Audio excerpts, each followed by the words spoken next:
رفقا سلام، امیدوارم حالتون عالی باشه. امروز یه بررسی درست حسابی میخوایم داشته باشیم روی دستگاه جی4 کوکو.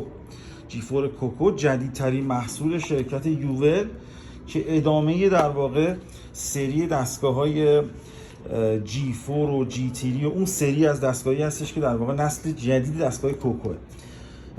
دستگاهی که بسیار سر و صدا کرده، تو بازار جهانی بسیار پر استقبال بوده و خداییش هم حق داره، به خاطر اینکه چه از نظر طراحی چه از نظر در واقع عملکرد تاپ، واقعا همه چیز فوق العاده است و به یه بلوغی رسیده واقعا شرکت یوول توی محصولات عرض کنم خدمتتون سری کالیبرن، تو به خصوص سری جی بلوغی رسیده و برخلاف گذشته که خیلی اهمیت نمیداد رو بحث عملکرد کویل هاش، تو بحث نشتی لیکیج، الان دیگه واقعا میتونم بهتون بگم که تاپ ترینه تو دنیا بین همه رقبا. همونطور که مشاهده میکنیم، البته خب من دستگاه رو تا اینجاشو باز کردم، بقیه‌شو با هم دیگه باز میکنیم. پکیج دستگاه همونطور که مشاهده میکنیم بچه‌ها، داخلش یه دونه خود دیوایس هست، یه کارتریج 14 نسل جی پی پی از این کارت جدیداست که در پوشه در واقع فیلینگ پر کردنش بالا. حالا بهتون نشون میدم. یه کارتریج 16 که شما حالا علاوه بر اینها 14 و 16 از کارتریج‌های 19 1 و 2 جی پی پی و سری جی هم میتونید استفاده کنید. اونها هم در واقع کاملا سازگاره. از نظر باتری فوق العاده است. باتری 2000 میلی آمپر بچه‌ها روش نصب کردن، بی‌نظیره. و حجم مخزناش هم که گفتم بهتون کارتریج 3 میل داره و 2.5 میل نسل قبلیش. برچسب اصالتش همونطور که مشاهده میکنید سری اورجینالش بچه به این صورته و این پاک میشه. حواستون باشه نمونه های فیکش این پاک نمیشه و حالا فقط به صورت چاپی هست. علاوه که پاک میشه باید عمل هم بکنید، یعنی شما بتونید صحت سنجی بکنید. کنار دستگاه چیزایی که نوشته، خب 8 تا زبون پشتیبانی میکنه. یو آی 6 تا یو آی داره در واقع دستگاه که حالا بهتون نشون میدم یو آیش به چه صورت قابل استفاده است. و همونطور که گفتم از کارتریج سری جی پی پی توی دستگاه استفاده شده. بریم خود دستگاه رو بچه‌ها آنباکسش بکنیم با هم دیگه. به به به به به، چقدر جذاب و زیبا. بریم سراغ مخلفات. یه کارتریج داخلشه که گفتم کارتریج 14 رو دستگاهه، کارتریج 6 رو به صورت اضافه گذاشتم. دفترچه، یه دونه در واقع دفترچه راهنما در مورد کارتریج هایی که روی دستگاه یوول الان قابل نصب میبینید. کارتریج های سری بزنید ببینید، سری جی و دو نوع حالت جی داره بچه‌ها. کارتریج سری جی که توی چین هستش، ببخشید، کارتریجی که سری جی در واقع چین هست از بالا پر میشه، اونم اوکیه. کارتریج جی که تو ایران خیلی پیدا میشه و همین جی پی پی که الان توی این دستگاه هست، همشون هر کدوم بود اوکی بچه‌ها و رو همه این دستگاه هم بچه‌ها قابل استفاده است. خیلی کار خوبی کرده دیگه، مثل قدیم که هر دستگاه یه مدل رو ببخشید یه در واقع داشته باشه، اومدن در واقع این کار رو هم وپو داره انجام میده، هم شرکت یوول کارتریج‌ها رو یک پارچه کردن که اینقدر در واقع کاربرها تو دنیا اذیت نشن برای تامینش چه برای توزیعش. دیگه همه کارتریج‌ها راحت به همه دستگاه میخوره و شما به راحتی میتونید کارتریج مد نظرت رو پیدا بکنید. بسیار کار درست و اساسی کردن.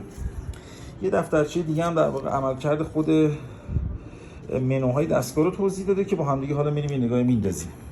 بریم سراغ دستگاه. سرتون درد نیارم آقا. این از خود دستگاه، رنگ سیلورش رو داریم با هم دیگه میبینیم. اندازش بسیار درسته، اندازه بسیار درستی داره. پشتش میبینید یه حالت شیشه‌ای داره، ولی اینو بهتون بگم بچه خیلی مقاومه، یعنی نه به این راحتی خط و خش میفته. چون من نسل قبلش رو دارم دیگه، بزنین بهتون نشون بدم. ببینید من همین دستگاه نسل قبلش رو دارم، جی 3 در واقع پرو یا جی 3 پرو. ببینید بعد از 1 سال هولوش دارم استفاده میکنم، اصلا هیچ چیش نمیشه. این بارم از دستم افتاده. این هم هر واقع همین فضا رو داره. میبینید ضربات بسیار محکمی خورده، رو سنگ افتاده، رو آسفالت افتاده، هر جایی که فکرش رو بکنید تو طبیعت. از نظر اندازه خواستم بهتون نشون بدم. ببینید تقریبا تفاوتی ندارن، یکی ان. ببینید کنار هم میذارم، یکیه.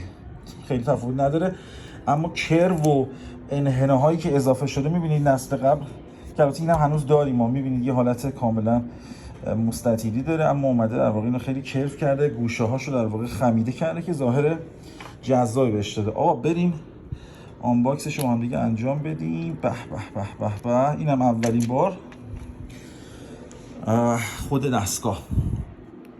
بذار بریم روشنش بکنیم. 1 2 3 4 5 1 2 3 4 5. آها، البته بچه‌ها ببینید وقتی میاد بالا به این صورت یه راهنما هم بهتون میگه، یعنی میگه آقا مثلا این حرکتایی که دارید، کاری که باید انجام بدین، یه آموزش اولی خودش بهتون میده که اگه نکست رو بزنید میتونید چند مرحله ببینید و یا اینکه اسکیپ بزنید، که من اسکیپ رو میزنم وارد منو میشه. بذارید یه زوم خوب بهتون بدم. آها، میبینی یه زوم خوب داشته باشه، الان خوبه. خود دستگاه. خب وقتی شما حالا دستگاه رو میارید بالا بچه‌ها، میتونید یو آی یا در واقع این والپیپرش رو انتخاب بکنید. چه جوری؟ 5 تا گزینه بهتون میده، میگه 2 تاشو انتخاب بکن، برای شما اینجوری بالا میاد. بعد به این صورت. بعد حالا بقیه والپیپرش رو چه جوری میگیرید؟ والپیپر منظورم اینه، بقیه والپیپراشو ببینید به این صورت براتون آزاد میشه. میگه آقا 2000 تا کام بگیری برات یا والپیپر باز میکنم، 10,000 تا یه دونه در واقع والپیپر دیگه تصادفی بهت جایزه میده و 20,000 تا دیگه باز کنی اسکین دستگاه رو بهت جایزه میده به صورت شانسی، که خیلی جذابه. یه انگیزه مضاعفی هم ایجاد میکنه که زودتر در واقع والپیپر هاشو بگیرید. عرض کنم خدمتتون که بچه‌ها منوی دستگاه وقتی از بالا به این صورت بدیم پایین، میبینید گزینه‌ای که برای شما فعال میشه. اسکرین دیسپلی که نور صفحه رو کم و زیاد میکنه، همون انیمیشن های دستگاهه. بعد یو آی دستگاه رو میتونید ریست کنید، همه اینا که بهتون گفتم میتونید ریستش کنید و از اول در واقع از والپیپر های دستگاه دوباره بتونید استفاده کنید. باتری سیور یه سیستمی داره بچه‌ها، میبینید میتونید کاملا در واقع باتری دستگاه رو مدیریت کنید. خیلی جذابه. ببینیم چه جوری فعال میشه. مثلا اگه آنش کنیم نور صفحه کم شد و بذار ببینم چیکار میکنه. آها، زودتر هم خاموش میشه. دیگه چی میذاره؟ بذار ببینیم. بیا پایین ببینم. باتری سیور، بذار نخونم درست چیکار میکنه. باتری سیور extended usage time. خب اینو باید بعدا بهتون بچه توضیح بدم یه ذره مفصل‌تر. بریم سراغ آیتم بعدی، لنگویج. زبون‌های دستگاه رو اینجا بچه‌ها میتونید در واقع چک کنید. این بحث باتری سیوری که الان در واقع دیدم، اینو باید در واقع بشینم مطالعه کنم، کامل بهتون توی ویدیو توضیح بدم. الان روش مسلط نیستم، دفعه اول خودم مثل شما میبینمش. آیتم بعدی سیستم ریست. اینو که بزنید در کل دستگاه ریست میشه. بله آقا ریست، انگار که دستگاه از ابتدا در واقع داره روشن میشه. میبینید دوباره همون در واقع مراحل آموزش اولیه رو بهتون نشون میده که من اسکیپ میکنم. ببینید به این صورت اسکیپش بکنیم. آها، یادتون گفتم 5 تا دونه در واقع چیز بهتون میده، والپیپر میده که انتخاب میکنید. اینهاش بذار براتون بزنم. این از این یه دونهش آقا، این تایم قفل شدنش با تنظیمش کنم. یه دونه آقا، یه دونه اینو گرفتم، یه دونه مثلا حالا این دو تایی که بهم داد اینهاش الان برای من اینو فعال کرد. خیلی خوشگله. این تایم دیسپلیش رو باید یه ذره زیاد کنیم، به نظر من خیلی زود خاموش میشه و آزاردهنده است. بعد گزینه بعدی اینم که گفتم بلاکشه. بچه خیلی خوبه تاچش ها، من رو دستم مسلط نیستم، تاچش بسیار خوبه. تازه شیشه‌ش هم ببینید یه انحنایی داره، صاف نیستش. این گزینه رو میخواستم بهتون بگم، استور. بذار قفلشو باز کنیم. استور که اینجا میبینید یه نمودار بهتون میده. خب این نمودار کارش اینه که شما میتونید در 3 مرحله کامدهی خودتون رو بچه‌ها شخصی سازی کنید. آقا مثلا شما وقتی کام میگیرید یه شروعی داره، یه در واقع میانه‌ای داره، یه پایانی داره. مثلا ممکنه 1 ثانیه کام میگیرید، 2 ثانیه کام میگیرید. مثلا فرض کنید کام گیری شما 3 ثانیه طول بکشه، ثانیه اول، ثانیه دوم، ثانیه سوم. این 3 حالت رو میاد در واقع توان خروجی دستگاه رو شخصی سازی میکنید. میگید آقا مثلا تو این حالت ویوز اولش در واقع یه کامدهی یا 1 آمپر کمتر به من بده، در طول زمانی که دارم کام رو ادامه میدم کامدهی رو افزایش بده. ولی خیلی چیز جذابیه. تو خیلی از دستگاهاتون بچه‌ها این قضیه برعکسه. یعنی چی؟ یعنی وقتی کام میگیرید، حالا برید دستگاهتون تست کنید، هر چقدر کام میگیرید کامدهی زیاد نمیشه، یا همون حالته یا کمتر میشه. این دقیقاً علتش همین در واقع توزیع نموداره. بازش کنیم. بیا بیا بیا بیا بیا بیا. الان شد. بیا سراغ این. من با این دست چپ خیلی مشکل دارم برای کار کردنش بچه‌ها، ولی اوکیه، کاملا در واقع بحث تاچش اوکیه و راضیم. بعد زیر دست هم ببینید وقتی میزنید یه ویبره میزنه، قشنگ ویبره رو حس میکنید که کاملا در واقع بهتون یه حالت هپتیک فیدبک میده دیگه که حس خوبی داره. مثلا این وسط رو میبینید کامدهی به مرور زمان کم میشه. بعد کاستومایز هم میتونید بکنید. مثلا من خیلی دوست دارم که در طول کام گرفتن زیاد بشه در واقع جریان، یعنی هر چقدر کامگیری ادامه پیدا کنه قدرت دستگاه کم نشه. کجا به درد میخوره؟ اونجایی که میخواید در واقع کام طولانی تر بگیرید که بتونید در واقع حرکات نمایشی بزنید، حجم و چگالی بخار بیشتری رو در واقع خارج بکنید که خیلی گزینه خوبیه. حالا یه وقتایی مثلا یه نفرایی میدید خوب بلد نیستن استفاده کنن یا سرفت رو میفته، مثلا میتونید حالتش نمودارش رو برعکس کنید که یه مقداری مصرف جوس یا سالتتون هم کم بشه. مثلا گزینه استورم رو بزنید. آیتمی بعدی که می‌خواستم بهتون نشون بدم بچه‌ها تنظیم واتیجشه. واتیجش رو از اینجا به این صورت بدیم بالا در واقع زیاد میشه، برعکس هم بدیم پایین کم میشه. باتری هم که به این صورت بهتون گفتم و خیلی سریع قفل میشه. اینو باید حتما تنظیمش رو عوض بکنی. بذار ببینم چه جوریه. اسکرین دیسپلی 3 ثانیه 5 ثانیه. آره آقا ببین بذارمش روی حالت 10 ثانیه اینقدر زود تموم نشه. تا به خودمون میایم دستگاه خاموش میشه. ببین قفل میشه دوباره خاموش میشه.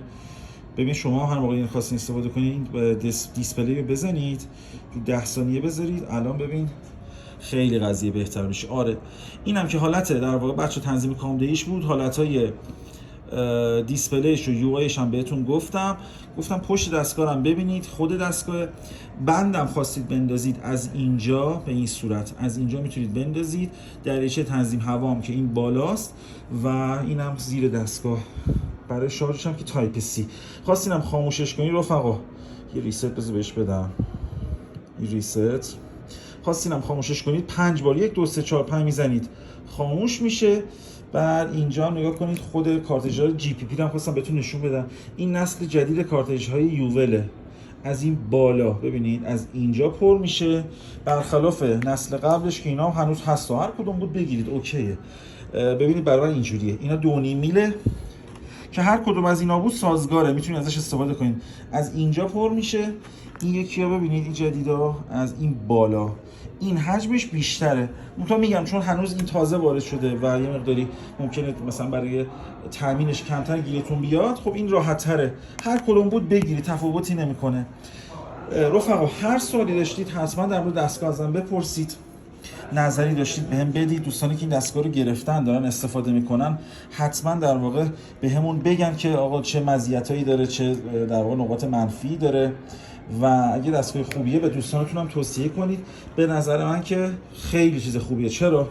چون من که از این دستگاه جی تی دی که اینم هست هنوز در واقع داره میاد بسیار راضیم. جز اون دستگاهی که نظر تمرسانی کاملا منو اقناع کرده و واقعا از هر نظر ازش راضیم. عمر کارتریج خیلی خوبی داره، نشتی اصلا نداره. ببین بچه‌ها تهش اینه دیگه. ببین دیگه بدترین حالتش اینجوریه.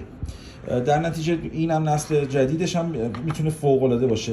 ممنون از لطفتون که ویدیو رو دیدین. ببخشید یه ذره تکون داشت دیگه، من سعی کردم سریعتر براتون ویدیو رو برسونم که آشنا بشید. دیروز دیدم بچه‌ها که از بچه‌ها کامنت گذاشت که در واقع بررسی داشته باش.